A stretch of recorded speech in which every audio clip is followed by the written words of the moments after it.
Hello friends, and welcome to the weekly moon update. In these videos, we talk about the moon energy for the current week, as well as a little bit of astrology. In this video's case, we are talking about February 16th through the 22nd, and we have not only a new moon in Aquarius, we have our first solar eclipse of 2026. So eclipse season is starting a little bit early this year compared to the last few years.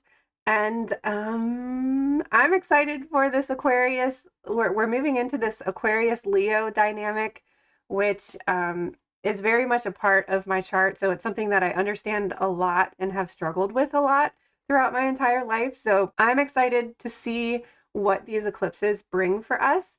However, this eclipse is paired with a Virgo lunar eclipse, which we started the Virgo Pisces eclipse dynamic a few years ago. So we're kind of closing out that cycle as we are beginning this new Leo Aquarius cycle. So also happening this week, this is going to be the last weekly moon update video for at least the next month, because we are starting our Follow the Moon challenge for 2026 with the Aquarius new moon. The reason I like to do the Follow the Moon challenge during Aquarius season is because I feel like Aquarius energy helps us to grasp and understand new ideas. And switching from the regular Gregorian calendar to following the moon cycle is very different. So I'm hoping that the Aquarius sun energy and the Aquarius moon cycle will help you to kind of understand this new concept, especially if you're not familiar with it. And if you've already been following the moon, I hope that this Aquarius energy can help you to deepen your wisdom of following the moon cycle and maybe gain a better understanding of how your personal cycle coincides with the moon cycle, or hopefully you're just going to be able to learn something different with this challenge. We've been doing the Follow the Moon challenge for the last few years or so, and this year it's especially different because we're closing out Aquarius season with this Aquarius new moon. And so technically this Aquarius moon cycle is going to be within the Pisces moon cycle. So the energy is going to be a little bit different, but it's also going to be a little bit the same. So basically what I'm trying to say is we're coming in fresh with new videos for this 2026 Follow the Moon challenge, because the energy is so very different than it has been the last few years. Obviously, we have a lot to talk about. The only other thing I want to say is that for the next month, the weekly moon update will not be premiering on Sunday at 8:30 p.m. because we will be having daily videos for this entire moon cycle. So let's jump in to the moon energy for this week.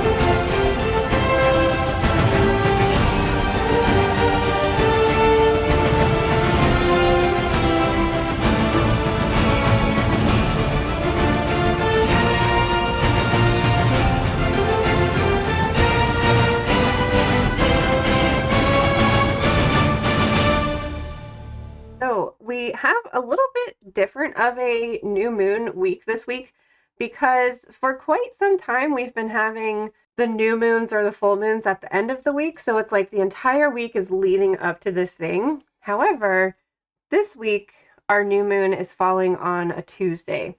And we've also already been in Aquarius energy all day Sunday. The moon moved into Aquarius like very early Sunday morning. So if you're watching this live as it premieres at 8:30 p.m., you might want to do your new moon ceremony before you go to bed tonight, because we are technically in that Aquarius new moon energy. But we will also have all day Monday to work with the new moon the moon will be technically new at 7 a.m.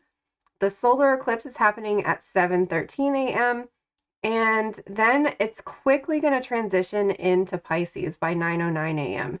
So I do highly recommend doing your new moon activities either Sunday or Monday evening, especially since eclipse energy is kind of volatile or chaotic, and I tend to just kind of recommend to like be open to what that energy it brings up for you, and to not necessarily be trying to manifest or manipulate or just not doing anything in particular, because you kind of never know what's going to come up with a solar eclipse or a lunar eclipse. So I don't know, if you just want to, like, if you have been waiting for some Aquarius energy, I would maybe do that Sunday or Monday before we get into the eclipse energy, because you can still work with a waning crescent Aquarius moon before the moon is new on Tuesday. So I kind of feel silly talking about this week, as we're going to be having daily videos and we're going to be doing a deep dive into Aquarius energy. But Aquarius energy and Aquarius season is right after the new year. We've already dipped our toe into the energy of 2026, and we've kind of figured out what this new year is going to feel like, what this new year is going to be like. So that's why Aquarius energy can help us understand and grasp new concepts and new ideas, because it's right at the beginning of a year. It's right at that fresh start. It's right at the time of winter when you are finally saying goodbye to 2025, letting go of those things. You've kind of integrated and healed. If you are able to rest and hibernate, you've hopefully been able to recharge a little bit, because now that we've passed in bulk, the days are going to get lighter and warmer as we get closer and closer to the spring equinox in the middle of March. So Aquarius energy just helps us like find clarity with like where we want to go in 2026, what we want to do in 2026. So hopefully you've been using the whole winter season to kind of figure that out and set your goals and your New Year's intentions. So a solar eclipse, well, all new moons occur when the moon is on the same side as the sun. So basically we have the sun, the moon, and then the earth, like all kind of lined up in a line. So because of this alignment, a couple times a year, the moon will actually block out the sun. How can we look at that symbolically? The sun represents our like external things, taking action. It's literally the thing that gives us life. It's life, and it gives us energy. The moon is internal. It represents the things that are happening in the subconscious world. It represents the things that are happening within. It represents the things that we feel, the things that we can't really put words to. So what happens when our emotions are blocking out action? It's almost kind of like blocking out logic. So a solar eclipse has a tendency to like bring emotions to the surface. And that's the reason why we tell you, a lot of times we recommend not to do anything on a solar eclipse, because sometimes when we're feeling too emotional, we tend to just react instinctively. And while yes, it's good to be in touch with your intuition and to be in touch with your emotions, but we need both, like we need both logic and the brain to help us understand and make sense of the things that we are feeling within our heart or within our subconscious. So it's best to just kind of be open, like with an open mind, with an open heart, to see what comes up for you. I mean, sometimes it's simply that we need to unearth these emotions so that we process them, so that we heal them, so that we look at them, so that we identify them. But during this brief time when all action and logic and life and energy is being blocked, it's just a good thing to just sit with that and see what that means for you. On the other hand, a lunar eclipse is when the moon is on the opposite side of the earth. So we have the sun, the earth, and the moon. And so when that alignment occurs, it's the earth that is blocking the sunlight from getting to the moon.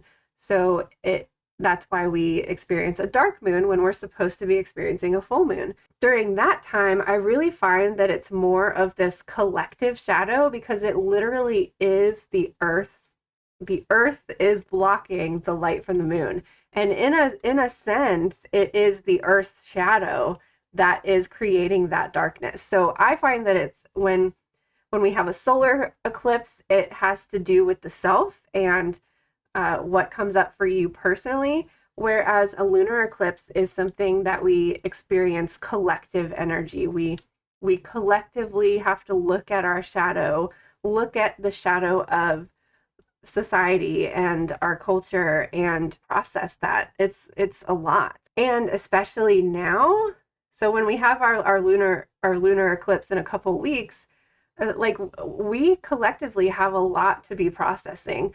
And because we are rapidly ascending and rapidly shifting and spiritually awakening, we've got a lot to process. We've got a lot to process. But this new moon here is helping you process your own individual things. So it all starts with us. We cannot change and evolve as a society, as a collective, as a world, if we are not willing to do those changes within ourselves. So this new moon solar eclipse helps us to do our own part. And specifically with Aquarius energy, Aquarius is helping us grasp, understand, and honor our own uniqueness. The Leo Aquarius dynamic is Leo is sun and fire and self and ego, whereas Aquarius is community and collective, and we're balancing the self and community with this dynamic.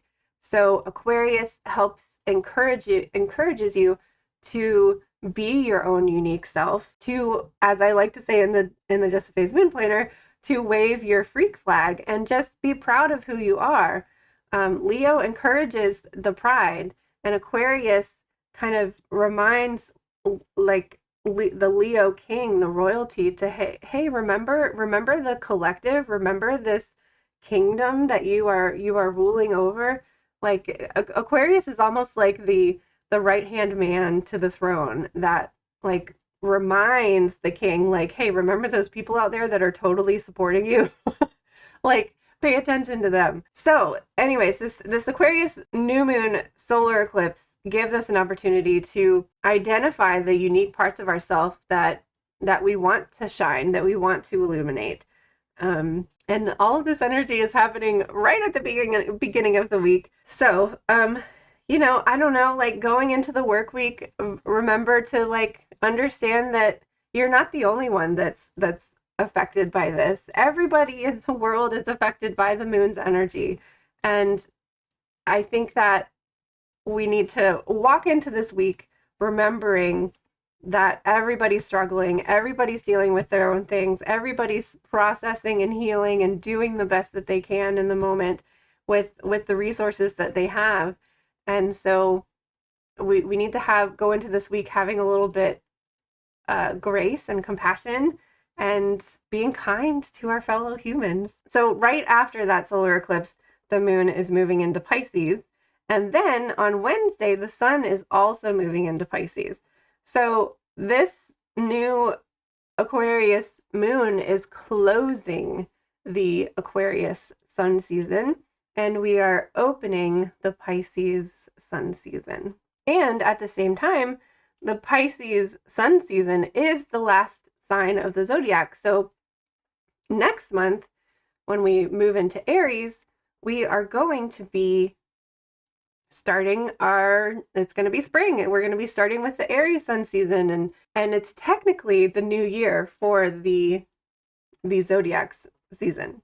I'm hoping that this Pisces energy is going to feel like really refreshing, especially if what we experience during the Aquarius eclipse is volatile or chaotic or difficult. I hope that there's just this refreshing kind of energy. So like Pisces season is the end of winter. It's when the ground starts thawing. We start to kind of see a lot more rain versus snow. And it's very refreshing. It's very releasing. You can kind of feel your winter coat thawing or your winter shell cracking, and you can kind of like start to feel your body open up a little bit and not be in this like tense cold. Like your body is tense when you're cold, you know? So like when the weather starts to warm up and everything starts to thaw, there's like this sigh and like this relief a little bit with Pisces energy. And Pisces just doesn't take things so seriously. Like Aquarius is an air sign all up in the mind. Pisces helps us to just kind of relax. Like don't be all up in your mind. Relax. Relax. Let the Pisces waters, let the Pisces energy flow over you. Pisces is a very flowy sign, and it just kind of floats around. I almost kind of see it like bumping into different things. Pisces is very like spacey and dreamy, so like when it like pays attention, it's like, "Oh, I didn't realize this was there. I should focus on this." Or Pisces just allows you to like float around and deal with whatever's like right in front of you. We talked a lot about belief during Capricorn season, and Pisces really just kind of believes for the sake of believing. It is very like Pixie, Tinkerbell, if you believe, clap your hands kind of energy. Whereas the Capricorn belief was like finding the solid proof in physical, tangible things that support that belief.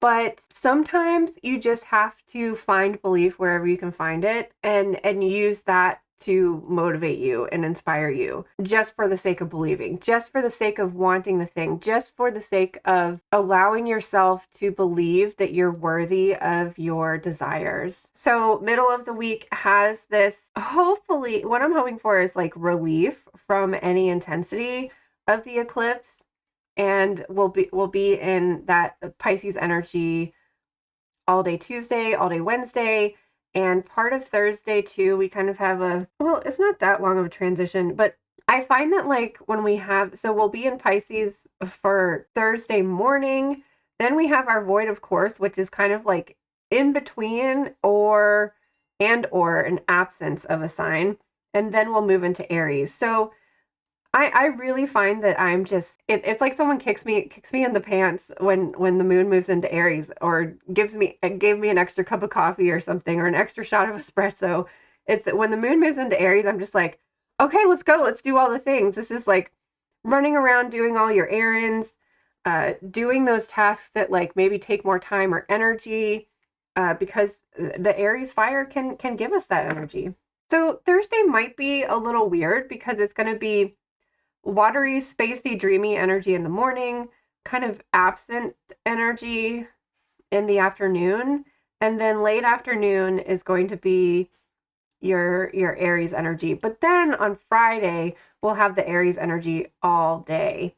So if unexpected things happened at the beginning of the week, if you kind of took a long time to recover, or you were just kind of in this spacey, dreamy space in the middle of the week, Friday feels like a catch-up day to kind of do everything that maybe you missed out on Monday, Tuesday, Wednesday. And then we have a really long and remember, Aries energy is that spring energy. It's starting, it's moving, it's action. So then on Saturday we have a very long void of course time from 6:11 a.m. Saturday morning, a 12-hour void of course time. So the moon will move into Taurus at 6:31 p.m. Saturday evening. And so we will have a nice comfy cozy Taurus Sunday, and that does mean that we are starting off Monday with Taurus energy as well. So I don't know, the energy of this week, while eclipses can tend to be chaotic or volatile, I do think that it also brings a lot of hope with it as well. It feels like necessary shifts and changes, or like necessary chaos. I mean, I always talk about how like my space is organized chaos. That's kind of what this feels like. Like to anybody else, this would look like a dumpster fire. But to me, I know where everything is, and I know like if somebody were to clean this up, I wouldn't be able to be creative and productive because I'd have to be like searching for things. So having everything like where I can see it and reachable for the most part is my organized chaos. So I don't know, that kind of has the energy of this week, but let's jump into our oracle cards. So our card for today is coming from the magic of the unicorns, because what is more Aquarian than a unicorn? And we have soul satisfaction, number 23, and it says honor your uniqueness and do what makes you feel good. I'm so excited to dive into this card. This is a card of self-discovery. Your soul is unique and special. For thousands of years, you have been on your own individual journey and developed your gifts and qualities. You are naturally drawn to do the things that make you feel good. You may derive soul satisfaction from gardening, for example, or singing or writing.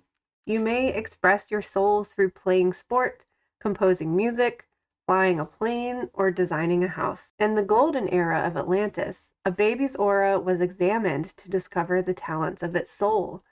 Then the child was encouraged to do what it loved and was good at. This meant it felt confident and satisfied at a deep level. Currently, you have to discover your gifts for yourself. So your unicorn guidance is to look within. If you cannot find your gifts, be aware that your unicorn knows what they are. Ask it to bring them forward. I will help reveal the individual magic of your destiny so that the sun can shine in your life. However little time you have for yourself, create space to do more of what you truly enjoy. Express your soul. When you do so, the universe brings forward new possibilities. So one of the things, there's so many things about this card. So one of the things that like I think is really important about using your reflection and intention sections at the beginning of each new moon section or each new month moon. I've scribbled over this in one of the last videos. So it's so important to like sit and reflect and to help you like get to a place where you can find some direction and know where it is that you're going. But I also think it's important, like this card says, to not just fill up your action plans with all of these to-dos and tasks and things that you have to get done. Also including in these action plans self-care days or things that like that you enjoy doing. I also sometimes like to put things I've already done just so that I have that satisfaction of checking something off. And it really does feel good to do that. So I highly recommend doing that. But I don't know, I was feeling like maybe on the new moon, just doing something that makes you feel good. Going to this craft store and getting a little craft that you can work on, or picking up an art project that maybe you've been neglecting for a while, or going out for a walk, or just taking yourself shopping, or going to get a massage, or watching your favorite movie, doing something that is really only for the sake of pleasure, only for the sake of your own happiness. So the Aquarius new moon information in your planner has the general dates for your own person cycle. For example, I am a Leo sun, so I know that my first quarter moon phase is in the middle of fall. I know that, or we had our Leo full moon during Aquarius season. And then I know that that there's another quarter moon in Taurus season in the spring. So this is my new moon because this is my birthday. This is when I should start to kind of feel like I'm gaining more energy again.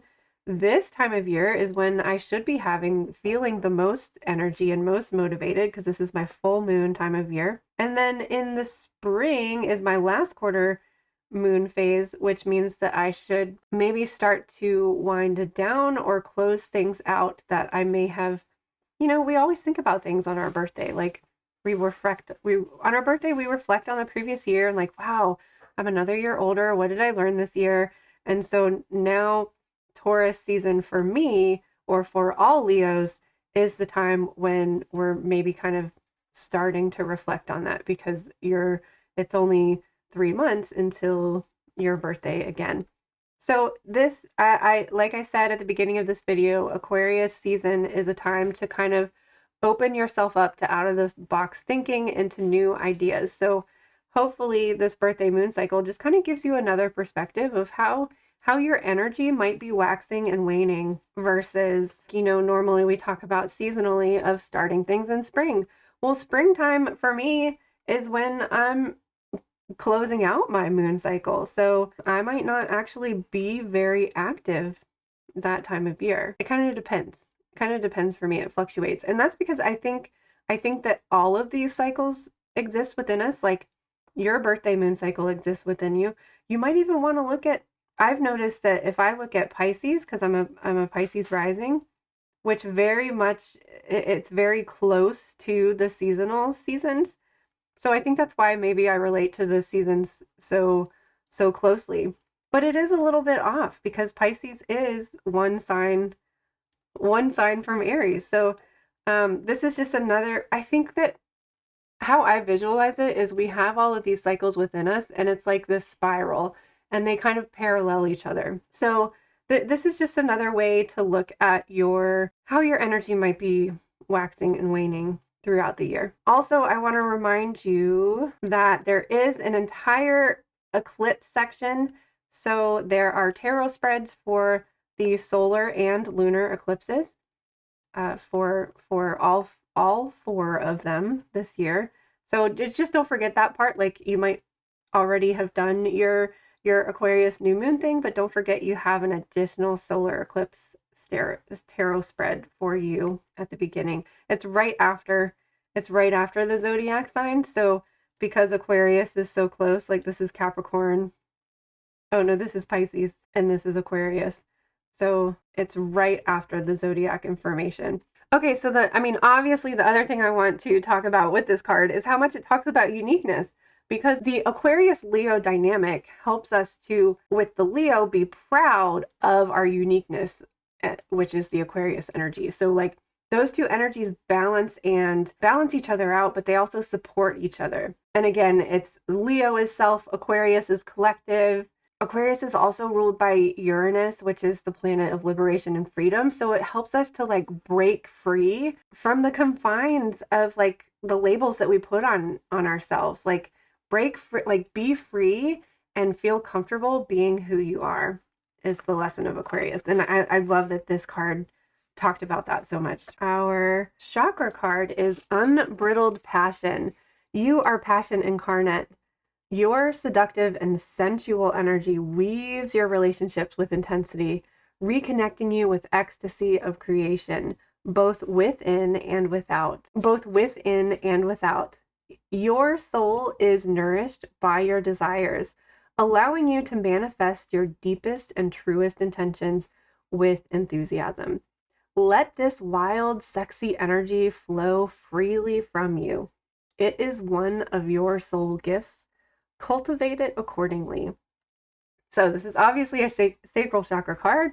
The crystal they recommend is Shiva Lingam, which I've never worked with before. And the herb is licorice, which is in so many different teas.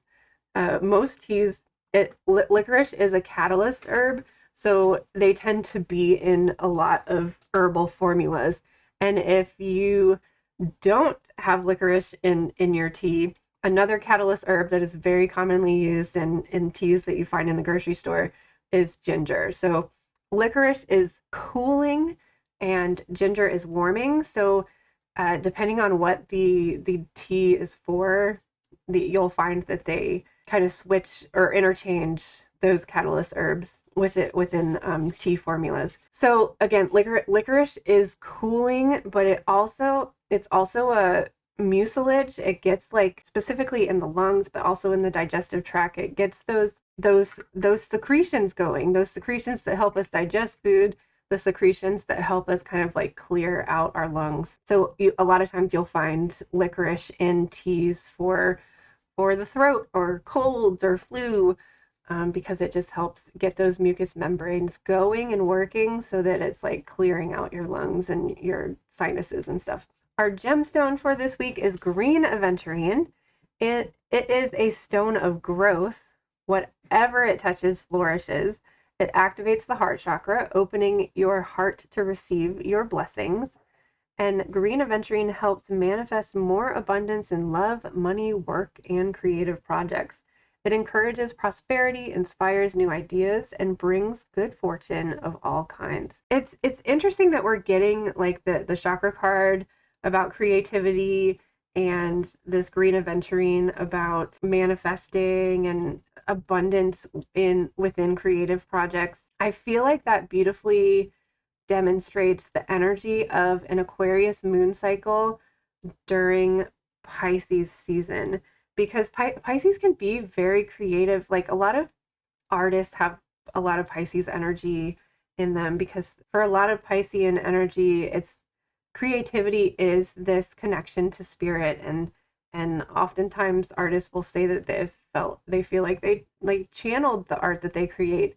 Like it didn't, like it's almost like the art moved through them, and not, it wasn't like coming from the self, it was like coming from something else, something divine. So I think that maybe that kind of illustrates very beautifully the energy of Aquarius, like new ideas, innovation, out of the box thinking, with Pisces dreamy, creative, imaginative energy, which there is something very significant about this change in the moon cycles, not just with the pairings of the moon cycles, but also like the timing of it, having the new moons at the end of the sun season, and then having this Aquarius moon with a Virgo, this Aquarius new moon with a Virgo full moon. It's a very different dynamic than the natural pairing of Aquarius with Leo, like I was just talking about. So I would normally with a solar eclipse, I would tell you to kind of like buckle up and